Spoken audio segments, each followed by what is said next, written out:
مهما اختلفنا في حاجات كتيرة قوي، ولكن انا متأكد ان احنا متفقين ان عمر ما كان التيشيرت بتاع منتخب مصر هو افضل حاجة احنا بنتوقعها. الموضوع ده عايز حكي شوية كده، وبما ان ده التخصص الاساسي بتاعي فاسمحوا لي ان انا هقول لكم شوية معلومات كده، لعل في المستقبل ممكن الكلام ده يأثر شوية في موضوع اختيارنا لشكل التيشيرت بتاع منتخب مصر. فما تنساش تعمل سبسكرايب، ويلا بينا نبدأ الحلقة.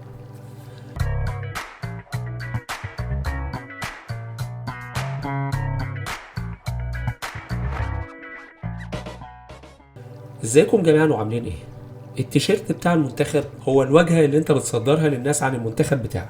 واحنا مش هنتكلم كتير على حضارتنا وعلى الحاجات الكتيرة قوي اللي احنا ممكن نستخدمها في موضوع الفن، وان احنا متقدمين في الفن عن ناس كتيرة قوي.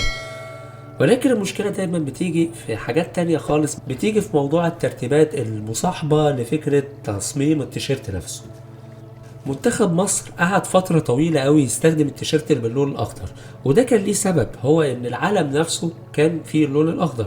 وإن كانت دي أول مشكلة، هي إن أنت عشان تعمل تصميم وعايز إن أنت تستعين باللون بتاع العلم كأن ده الرمز بتاعك، المفروض إن أنت تاخد نفس درجة اللون.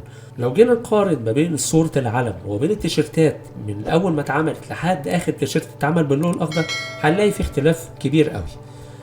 طيب العلم اتغير واتشال منه اللون الاخضر خالص، وبقى محتفظين بالاحمر والابيض والاسود. رغم كده كان برضو تيشيرت منتخب مصر بيجي باللون الاخضر، وده ليه سبب. ممكن نقول ان دي حاجة تاريخية، يعني الناس حفظت منتخب مصر باللون الاخضر فانت بتمشي على الموضوع ده.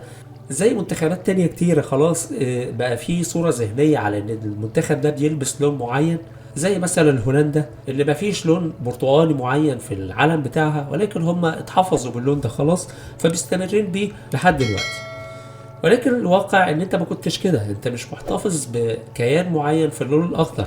فالموضوع ده خد فترة طويلة قوي، يمكن وصل لحد الألفينات لحد ما اتشال التيشيرت اللي باللون الأخضر، لأن اتثبت إنه ملوش هوية مرتبطة بمنتخب مصر.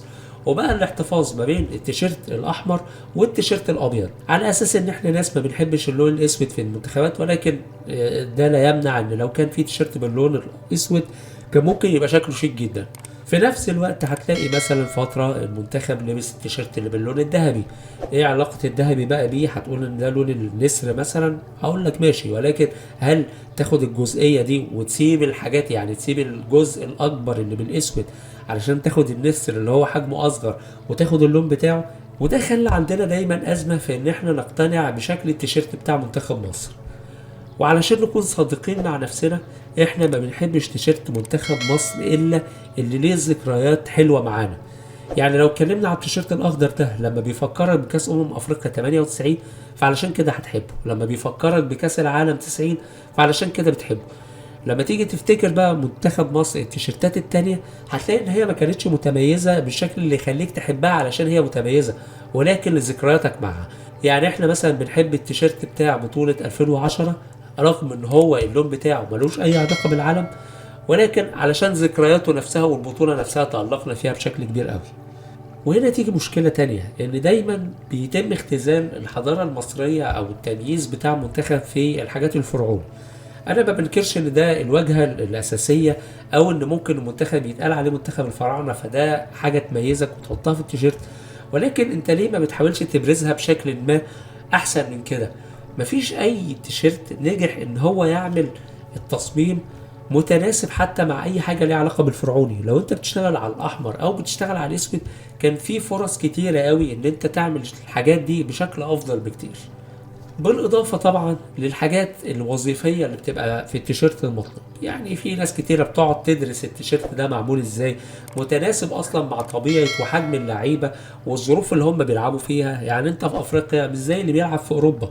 متوسط الوزن واعمار اللعيبه المفروض برضه يفرق معاك، وكذلك المفروض تهتم بالنواحي الاخرى، مثلا زي الرقبه اللي كانت بتتعمل، اللي كانت بتتعب اللعيبه وبتضايقهم واتلغت مثلا وما زالت ملغيه، على اساس ان هي بتوفر راحه اكتر للعيبه، بالاضافه طبعا للخامات وكل الحاجات دي. الموضوع ده محتاج دراسة بفترة كافية قبل البطولات الهامة اللي احنا بنبقى ناويين الدخول ليها.